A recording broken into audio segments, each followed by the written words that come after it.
Ketika Ibnu Sa'ud dan gembong Wahabinya ingin menghancurkan makam Kanjeng Nabi Shallallahu Alaihi Wasallam pada tahun 1924-1925, satu-satunya ulama yang berani menentang dan mengirimkan santrinya dari Indonesia adalah Hadratus Syekh Kiai Haji Hasyim Asy'ari. Karena tidak ada yang berani, akhirnya Mbah Hasyim mengutus Mbah Wahab Hasbullah. Mbah Hasyim kemudian berpesan kepada Mbah Wahab, "Kang Wahab, pergilah ke Makkah.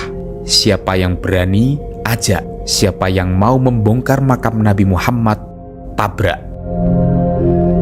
Mbah Wahab mengajak Mbah Dahlan Abdul Qohar Kertosono. Utusan inilah yang kemudian disebut dengan Komite Hijaz.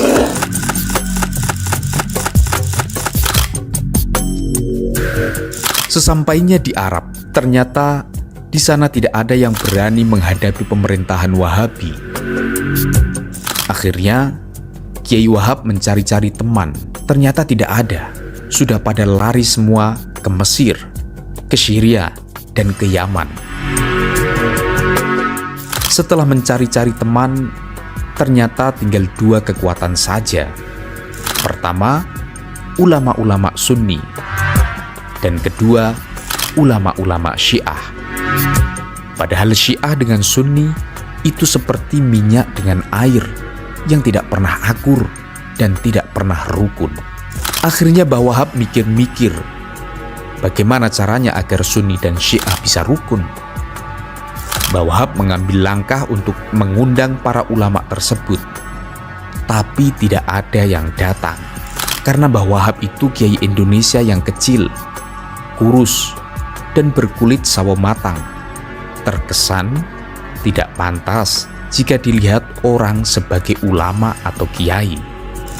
Jadi Mbah Wahab diremehkan. Setelah itu alhamdulillah dibantu oleh ulama lainnya. Salah satunya adalah Syekh Ahmad Ghanaim Al-Misri. "Kumpul, ini ada utusan dari Indonesia." "Siapa?" "Ini loh, namanya Wahab Hasbullah." Mbah Wahab pun memperkenalkan diri. "Para hadirin, kami ini santrinya Hadratus Syekh Hasyim Asy'ari dari Indonesia." Orang-orang pun linglung dan saling bertanya-tanya, "Hah? Orang kecil itu santrinya Hadratus Syekh Hasyim Asy'ari?" Memang, Mbah Hasyim sudah dikenal orang seantero Arab karena keilmuannya, dan beliau satu-satunya ulama Indonesia yang mendapatkan gelar Hadratus Syekh. Mbah Wahab mendengar bisikan-bisikan dari kedua kubu.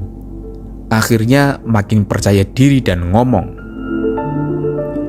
"Kami diutus Hadratus Syekh untuk meminta Anda sekalian bergerak. Bergerak tentang apa yang nanti akan kami ceritakan.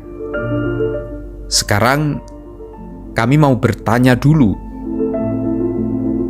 Ulama di tempat kami, Indonesia, jika bertemu cium tangan. Tapi ulama di sini kok cium pipi kiri, pipi kanan, itu apa sebabnya?" Akhirnya sebagian ulama yang hadir ada yang menjawab, "Sebab jika pipi kiri kanan bertemu, antara kulit dengan kulit bertemu, itu besok akan menjadi saksi di hadapan Allah Subhanahu wa Ta'ala." "Oh, ya, jawab Mbah Wahab. Dilanjut bertanya lagi, "Lah, kalau begitu apa bedanya dengan semut? Semut itu jika ketemu dengan temannya juga cium pipi kiri, pipi kanan." Semuanya diam, tak ada yang menjawab. Lah, tidak ada dasarnya dalam Al-Quran dan hadis. Akhirnya dijawab sendiri oleh Mbah Wahab, "Anda sekalian tidak tahu toh? Kenapa jika semut ketemu temannya, cium pipi kiri dan pipi kanan? Mbah Wahab menjelaskan, karena dulu saat banjir Nabi Nuh mengarungi lautan, semua hewan ikut naik kapal Nabi Nuh. Nabi Nuh berpikir, jika nanti hewan yang naik kapal ini kawin dan berkembang biak, maka akan dapat mengakibatkan kapal tenggelam.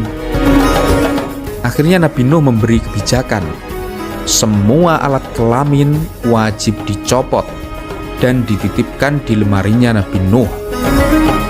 Begitu perjalanan sampai daratan, semua hewan berlomba-lomba lari ke daratan karena rasa dan perasaan yang sangat senang.